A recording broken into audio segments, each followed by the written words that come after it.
Good morning. Jesus said in the gospel that peace I leave to you, my peace I give to you. Not as the world gives do I give to you. And he said, Father, do not let your hearts be troubled or be afraid.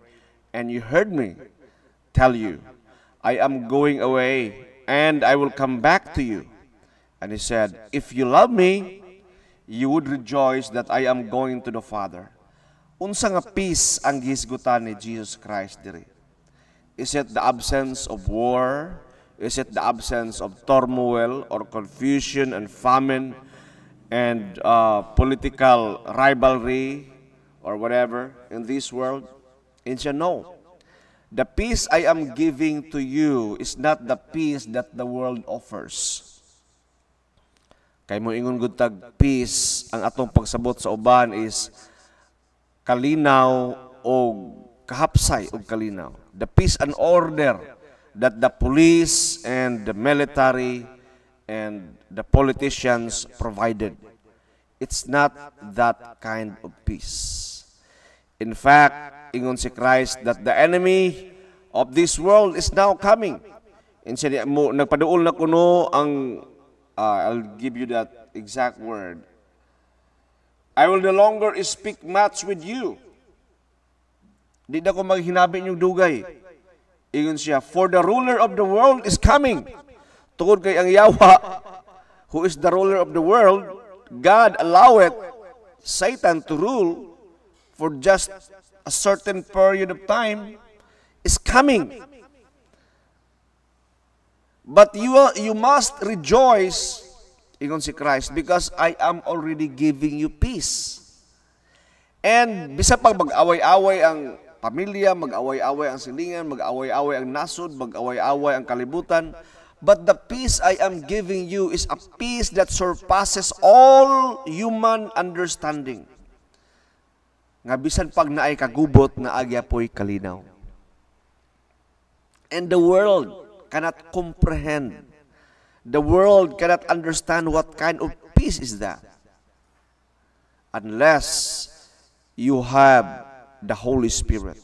Unless you have Jesus Christ in your heart. That's the gift that Jesus gave to His people.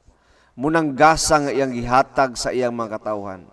Nga bisan pa kini kalibutan magsirko balintong ilang giingon gubot pa sa lukot.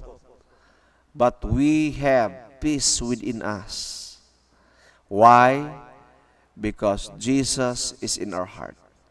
We might lose everything, our loved ones, our position, everything we have in this world.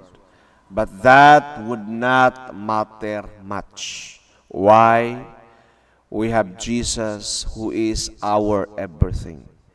The one who created and made heavens and earth, gold, your loved ones, everything that human can think and see.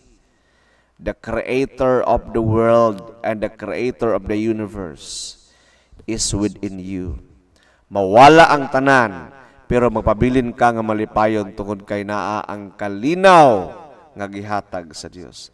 And that is the kind of peace that cannot be bought with any amount of money, any amount of educational attainment or whatsoever.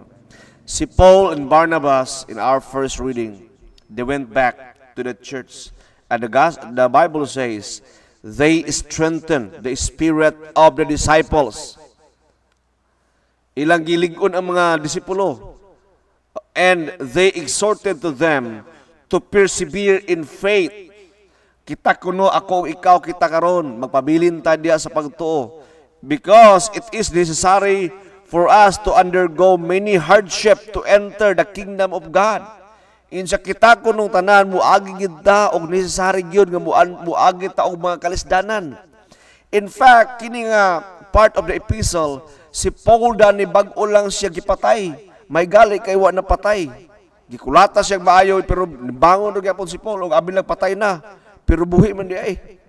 And he escaped. And Paul strengthened the church by saying, We must undergo trials and tribulation in this world in order for us to enter into the kingdom of God. And the Bible says, they appointed presbyters for them in each church and said, with prayer and fasting, commended them to the Lord in whom they put their faith. O ang mga katawhan sa una gitudluan nila nga mag-ampo gayon o magpuasa pagyud. Meaning, ang pagpuasa magod, it is a way of denying yourselves. Nga dili kayo nimo i-love ang imong kaugalingon. Kay the more nga i-love nimo imong kaugalingon, sige nimo pagkapuhan, sige nimo magpagwapo, magyapunta, manutbras, mantadi sari bansad, kay lisod sad ang Kristohanon, nga yilo og tiil, nga yilog ngipon, way toothbrush. No. You cannot be a good witness, no? So, you have to groom yourself. Pero, dili nato ibaylo ang atong paghigugma sa Dios sa atong kaugalingon.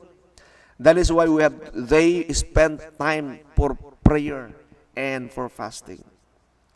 So may soon, again, ingon si Paul, we must undergo trials and tribulation. And the hardship that we will be experiencing is necessary. Kinahanglan gayud nga mo-undergo kita. Kaya kung dili, muratag wala nakaambit sa kasakitan ni Kristo. O kung wala ka makaambit sa iyang kasakitan, wala ka pod makaambit sa iyang kadaugan. We must experience the passion of Christ. That is why while we are in this world, it is necessary for us to go through all this. But do not be discouraged because I am giving you my peace. And that peace would bring you joy and hope because you have the assurance that Christ said, I will go to the Father and you must rejoice because you must be filled with hope and joy because I will be coming back. I will return. Do not be afraid. Wa pa man lagi, Lord. Don't worry. Wait for the Lord's time. But certainly, 100%, He will return. And we are victorious with Him. Amen. Please stand.